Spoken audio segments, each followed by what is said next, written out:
5-10 minute കൊണ്ട് ഉണ്ടാക്കിയെടുക്കാൻ പറ്റുന്ന വളരെ ടേസ്റ്റിയായ ഒരു ഈവനിങ് സ്നാക്കിൻ്റെ റെസിപ്പിയാണ്. ഈ ഒരു സ്നാക്ക് ഉണ്ടാക്കാൻ വേണ്ടി നമുക്ക് വേണ്ടത് ചിരവിയ തേങ്ങയാണ്. ഞാനിവിടെ 2 കപ്പ് ചിരവിയ തേങ്ങ എടുത്തിട്ടുണ്ട്. അത് മിക്സിയുടെ ജാറിലിട്ട് നമുക്കിതൊന്ന് പൊടിച്ചെടുക്കണം. വെള്ളമൊന്നും ചേർക്കാതെ നല്ല ഡ്രൈ ആയി തന്നെ ഇത് പൊടിഞ്ഞ് കിട്ടും. ഇപ്പോൾ ഇത് നന്നായി തന്നെ പൊടിഞ്ഞ് കിട്ടിയിട്ടുണ്ട്. അതിനി നമുക്കൊരു ഫ്രൈയിങ് പാനിലേക്ക് മാറ്റി കൊടുക്കാം.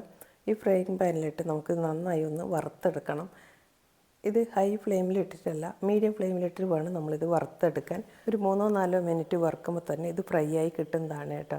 ഇനി ഇതിൽ നിന്ന് ഞാൻ കുറച്ച് മാറ്റി വെച്ചിട്ടുണ്ട് ഒരു പ്ലേറ്റിലേക്ക്. അത് പിന്നീട് നമുക്ക് ആവശ്യമുണ്ട്. ഇനി ഇതിലേക്ക് ശർക്കര പാനി ചേർത്ത് കൊടുക്കാം. 250 ഗ്രാം ശർക്കര ഞാനിവിടെ പാനിയാക്കി വെച്ചിരുന്നു. അത് അരിച്ചതിന് ശേഷം ഇതിലേക്ക് ചേർത്ത് കൊടുക്കുന്നുണ്ട്. ഇനി ഇത് നന്നായി തന്നെ ഇളക്കി യോജിപ്പിക്കണം. വീഡിയോ കണ്ടുകൊണ്ടിരിക്കുമ്പോൾ നിങ്ങൾക്ക് ഇഷ്ടമായെങ്കിൽ ഒന്ന് ലൈക്ക് ചെയ്യാനും സപ്പോർട്ട് ചെയ്യാനും മറക്കല്ലേ. ഇപ്പോൾ ഇത് ശർക്കര പാനിയൊക്കെ ഈ തേങ്ങയിൽ നന്നായി തന്നെ മിക്സ് ആവുന്നുണ്ട്. ഇനി നമുക്ക് വേണ്ടത് പാലാണ്. ഞാനിവിടെ 250 ml ഒരു കപ്പ് പാലെടുത്തിട്ടുണ്ട്. അതിലേക്ക് 2 സ്പൂൺ കോൺഫ്ലവർ ചേർത്ത് കൊടുക്കാം. പിന്നെ വേണ്ടത് മിൽക്ക് മെയ്ഡാണ്. 2 സ്പൂൺ മിൽക്ക് മെയ്ഡ് കൂടി ചേർത്ത് കൊടുക്കുന്നുണ്ട്. ഇനി ഇത് നന്നായി യോജിപ്പിച്ചതിന് ശേഷം നമുക്കൊരു ഫ്രൈയിങ് പാനിലേക്ക് ഒഴിച്ച് ഇതൊന്ന് കുറുക്കിയെടുക്കണം. ഹൈ ഫ്ലെയിമിൽ തന്നെ ഇട്ട് നമുക്കിതൊന്ന് കുറുക്കിയെടുക്കാം. പെട്ടെന്ന് തന്നെ കുറുകി കിട്ടുന്നതാണ്. ശർക്കര പാനി ഈ തേങ്ങയിൽ നന്നായി മിക്സ് ആയിട്ടുണ്ട്. ഇനി നമുക്കിതിലേക്ക് നമ്മൾ കുറുക്കി വെച്ചിട്ടുള്ള ഈ പാൽ മിക്സ് ഉണ്ടല്ലോ, ഇത് ഓഫ് ചെയ്ത് ചേർത്ത് കൊടുക്കണം. ഇത് അധികം ഡ്രൈ ആവണ്ട, ഈ ഒരു പരിവാവം തന്നെ നമുക്കിതിലേക്ക് ചേർത്ത് കൊടുക്കാം. ഇതിന് ചേർത്ത് കൊടുത്തതിന് ശേഷം രണ്ടും കൂടി നന്നായി ഒന്ന് യോജിപ്പിച്ചെടുക്കണം. ഇത് ഒഴിച്ചു കഴിഞ്ഞാൽ വീണ്ടും നമ്മുടെ ഈ കൂട്ട് കുറച്ചും കൂടി ഇതേപോലെ ലൂസാവും കേട്ടോ. അപ്പോൾ നമുക്ക് വീണ്ടും ഇതുപോലെ ഇളക്കി യോജിപ്പിച്ച് കൊടുക്കണം. ആ തേങ്ങ ഒന്ന് ഇതിൽ വെന്ത് കിട്ടണം നമുക്ക്, അതാണ് വേണ്ടത്. അപ്പോൾ എല്ലാം കൂടി ചേർന്ന് തേങ്ങ നന്നായി തന്നെ വെന്ത് വരുന്നുണ്ട്. ഹൈ ഫ്ലെയിമിൽ തന്നെയാണ് കേട്ടോ നമ്മളിത് ചെയ്യുന്നത്.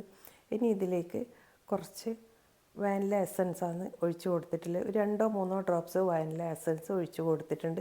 പിന്നെ ഒരു പിഞ്ച് ഉപ്പ്, നമ്മുടെ ഈ മധുരം ഒക്കെ ഒന്ന് ബാലൻസ് ചെയ്യാൻ വേണ്ടി ഒരു പിഞ്ച് ഉപ്പ് ചേർത്ത് കൊടുത്തിട്ടുണ്ട്.